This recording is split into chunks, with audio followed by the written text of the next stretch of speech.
बढ़े तो मार्ग में हाथी मिला, तो भगवान ने कहीं पूंछ पकड़े तो कहीं सूंड पकड़े, दोनों भाई मिलकर के कुबलिया का उद्धार किए। 2 दांत थे हाथी के, एक दांत उखाड़ करके अब सीधे मामा के द्वार में पहुंचते हैं। परंतु जिव ही मामा के द्वार में पहुंचते हैं, आज पहली बार यह घोष होती है, बोले कृष्ण भगवान की। कंस ने देखा ये जय जयकार, मेरी जय जयकार होनी चाहिए, लेकिन कृष्ण की जयकार करने वाला कौन है? मुड़ करके देखे सारी सभा कृष्ण की जय जयकार करता। कृष्ण बलराम दोनों जाकर के और मामा को प्रणाम करते हैं। मामा कुछ नहीं मिला तुम्हें भेंट देने के लिए, तो हम दांत, ये जो दांत है हाथी के दांत लेकर के आए, इस भेंट को आप स्वीकार कर। सुंदर आसन में भगवान कृष्ण को बिठाला गया, बलदाव भैया को आसन दी गई। परंतु महाराज कंस युद्ध के लिए ललकारते हैं। मैंने सुना है कृष्ण कि तुम बड़े बलशाली हो, तो आज देखें तुम्हारा बल कितना है।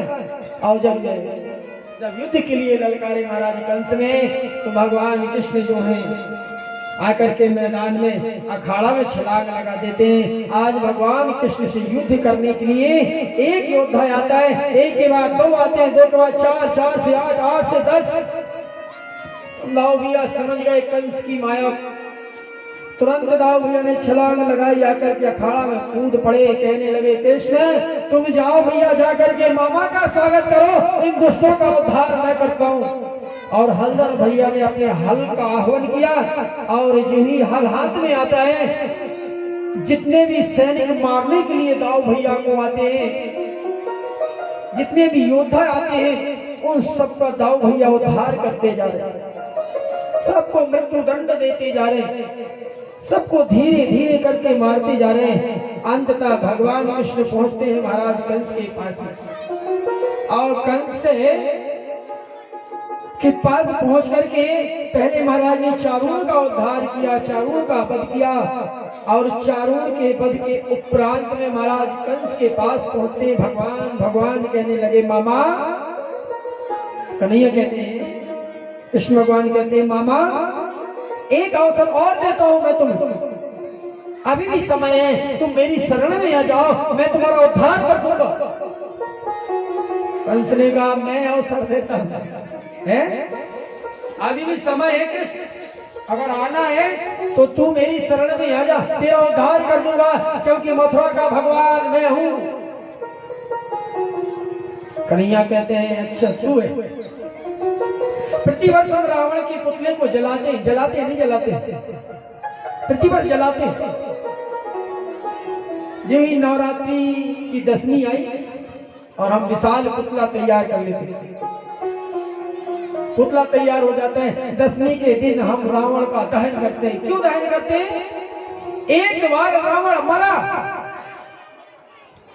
परंतु हम प्रतिवर्ष उसको जीवित करके जलाते हैं, प्रतिवर्ष जीवित करके जलाते हैं। क्यों जलाते हैं? ये कंस क्या है और ये रावण क्या था?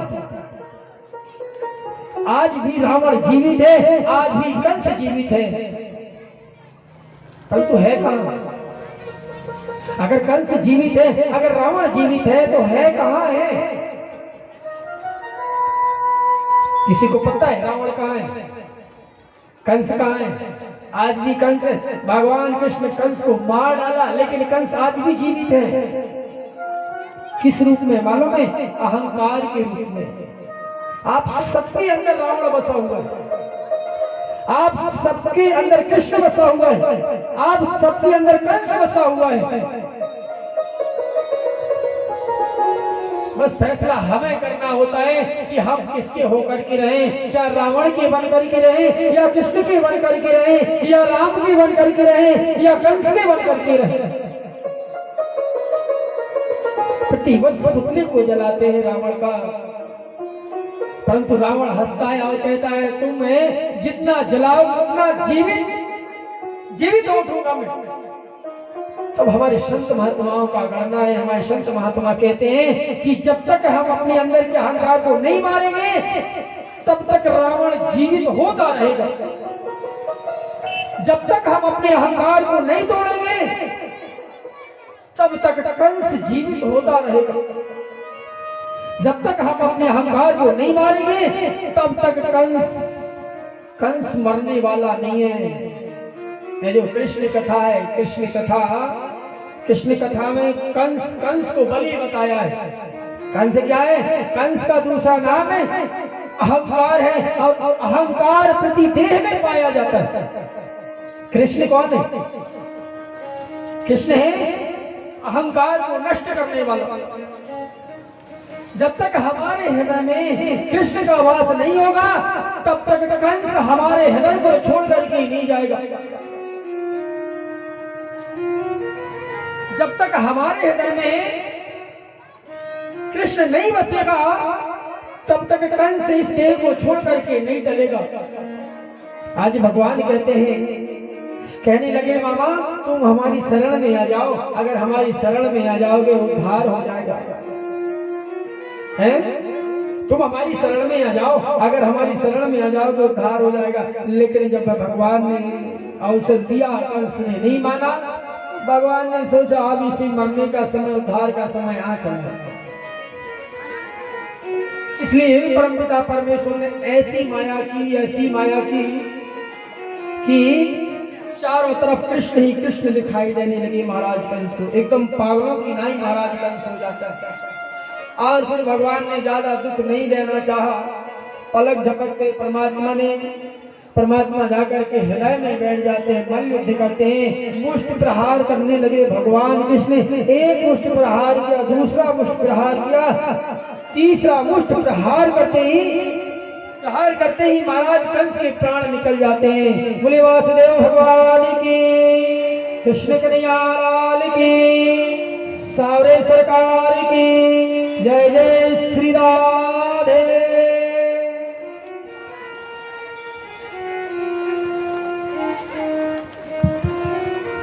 और मैंने पहले दिन ही कहा था कि सबसे ज्यादा अगर कोई परेशान करने वाली वस्तु है, कोई चीज है, कोई अंग है, और वो आंख। कहा था कि नहीं कहा? अब यहाँ स्थिति ये बन रही है कि अगर कोई चढ़ावा चढ़ाने के लिए भी आता है तो हमारी माता ऐसी देखती है 100 का चढ़ा रही कि 10 का चढ़ा रही है। पूरी टकटकी लगा करके देखते। अरे कथा तो खैर कान सुन रहे हैं, लेकिन आंख अपना काम करने लगे, करती नहीं करते हैं। अरे जब तक हम अपनी आंखों को नहीं बांधेंगे ना तब तक कुछ नहीं होने वाला है। सबसे ज्यादा परेशान करती है आंख, इनको बांधना है। जो ही आंख देखती है तो मन दौड़ पड़ता, और जो मन दौड़ा तो मन तो बड़ा चंचल। बोले वासुदेव भगवान की, कृष्ण भगवान कृष्ण ने कंस का उद्धार किए। कंस के उद्धार को प्राण के साथ जय जयकार की ध्वनि करने लगे। बोले कृष्ण भगवान की, चारों तरफ से जय जयकार की ध्वनि गूंज उठी। देवता पुष्प वृष्टि करने लगे। जय होवे तेरी जय होवे, जय होवे तेरी जय होवे, जय होवे तेरी जय होवे, जय होवे तेरी जय होवे। आके बिहारी राम तेरे जय होवे, आके बिहारी राम तेरे जय होवे।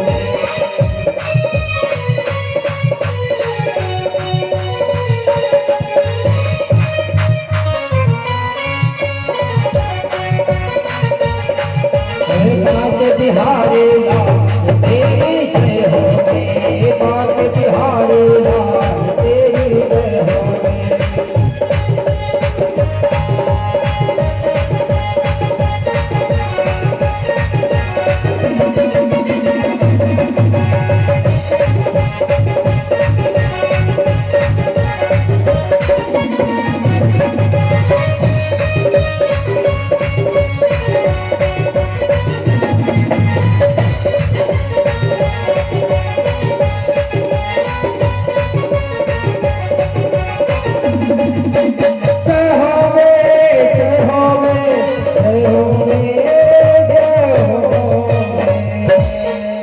सभी देवताओं ने पुष्प वृष्टि किए।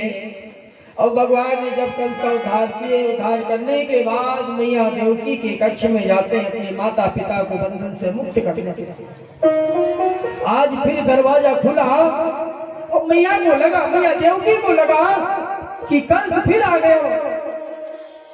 तो मैया ने मुड़ करके देखा, लेकिन आज कंस की जगह में कोई बड़ा सुंदर बालक खड़ा हुआ है।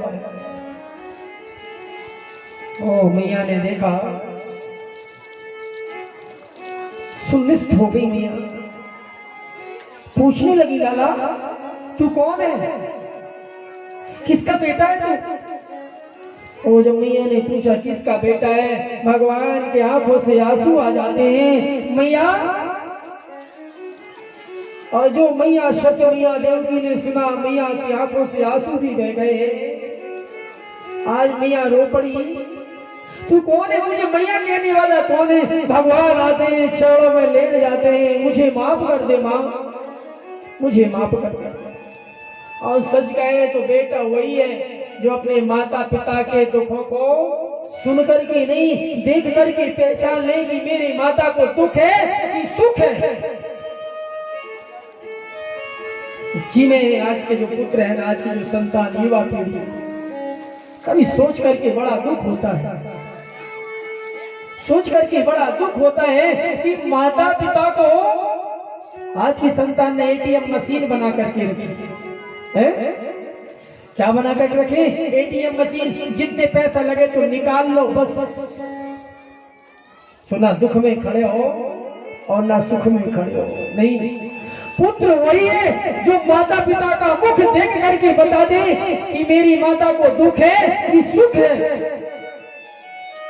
और जो पुत्र अपने माता पिता को दुख दे, है दुख दे, वो पुत्र कैसे बता सकता है कि मेरी माता सुखी है कि दुखी है? उसे तो केवल दुख देना आता है, सुख देना तो आता ही नहीं। आज कन्हैया चरणों में लेट गए और मैया से क्षमा याचना मांगने लगे। मैया तेरा अपराधी मैं हूँ, इतने दिनों तक मैया तू कारागार में रही और मैं सुध भी नहीं दिया। धिक्कार है मैया मेरे जीवन को, जो मेरे रहते तू दुखी है। आंखों से आंसुओं को पहुंचते हैं भगवान कृष्ण अपनी माता के, परंतु मैया मैंने कंस को मार डाला है। और मैया जाती है, जाकर के वस्त्र लेकर के आती है भगवान ने। पता है मैया देवकी ने छोटे छोटे वस्त्र सिल करके रखी थी कि मेरे बेटा को पहनाऊंगी मैं।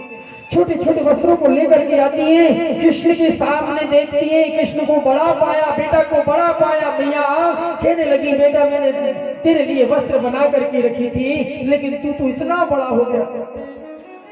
पीछे से बसदेव जी महाराज आते हैं, तो बसदेव जी महाराज के चरणों को नमन करते हैं, महाराज पैरों को स्पर्श करते हैं, चरण छूते हैं। पिताजी सच में मैं तुम्हारा ऋणी हूँ। मियाँ देवकी ने कहा, सुना है तू तारनहार है, तू भगवान है? अगर तू भगवान है तो बता कि मेरा क्या कसूर था जो कि कंस ने मेरे 6 पुत्रों को मार डाला? ऐसा कौन सा पाप किया था जो कि मेरे सामने ही कंस ने मेरे पुत्रों को मार डाला? भगवान कुछ बोल नहीं पा रहे, मियाँ के प्रश्नों का उत्तर नहीं है? बलदेव जी महाराज ने कहा, अपने बेटा के साथ झगड़ा ही करेगी? हैं? इतने दिनों के बाद में तो बेटा मिला है। तब मैया का क्रोध शांत हुआ और दूसरी ओर जाते हैं भगवान, आगे को बढ़ते हैं, जाकर के महाराज उग्रसेन को बंधन से मुक्त करते हैं। उग्रसेन बोले, तो नाना कंस ने अपने पिता को बंदी बना करके रखा था। तो जाकर के महाराज उग्रसेन के सामने जब पहुंचते हैं तो महाराज उग्रसेन को नाना जी कह करके संबोधित करते हैं, नाना जी के चरणों में प्रणाम। और जो नाना शब्द सुना महाराज उग्रसेन चिल्ला दिए, तू मेरी आंखों के सामने नहीं आना कृष्ण। उसी समय भगवान पीछे हट जाते हैं। आखिर नाना जी मेरा अपराध क्या है, क्या गलती कर लिया मैंने? कहते हैं महाराज उग्रसेन कहते हैं, जिस वृक्ष को मैंने लगाया अरे जिसको मैंने पाल पोस करके बड़ा किया उस वृक्ष को तूने काट दिया। नैया कहते हैं नहीं नहीं नाना जी ऐसा नहीं है, अरे मैंने कुछ नहीं किया, कुछ नहीं किया मैंने, और तुम्हारे बेटा को तो तुमने ही मारा है। कौन कहता है कि मैंने तुम्हारे पुत्र को मारा? उसी समय उग्रसेन जी महाराज का क्रोध शांत हो जाता है। कहने लगे कैसे मारा मैंने?